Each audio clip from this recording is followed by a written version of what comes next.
اور وہی تو ہے جو اپنی رحمت یعنی مہ سے پہلے ہواؤں کو خوشخبری بنا کر بھیجتا ہے، یہاں تک کہ جب وہ بھاری بھاری بادلوں کو اٹھا لاتی ہے تو ہم اس کو ایک مری ہوئی بستی کی طرف ہانک دیتے ہیں، پھر بادل سے مہ برساتے ہیں، پھر مہ سے ہر طرح کے پھل پیدا کرتے ہیں۔ اسی طرح ہم مردوں کو زمین سے زندہ کر کے باہر نکالیں گے۔ یہ آیات اس لیے بیان کی جاتی ہیں تاکہ تم نصیحت پکڑو۔ جو زمین پاکیزہ ہے اس میں سے سبزہ بھی پروردگار کے حکم سے نفیس ہی نکلتا ہے، اور جو خراب ہے اس میں جو کچھ نکلتا ہے ناقص ہوتا ہے۔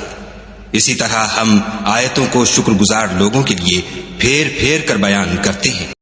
اور وہی تو ہے جو اپنی رحمت یعنی مہ سے پہلے ہواؤں کو خوشخبری بنا کر بھیجتا ہے، یہاں تک کہ جب وہ بھاری بھاری بادلوں کو اٹھا لاتی ہے تو ہم اس کو ایک مری ہوئی بستی کی طرف ہانک دیتے ہیں، پھر بادل سے مہ برساتے ہیں، پھر مہ سے ہر طرح کے پھل پیدا کرتے ہیں۔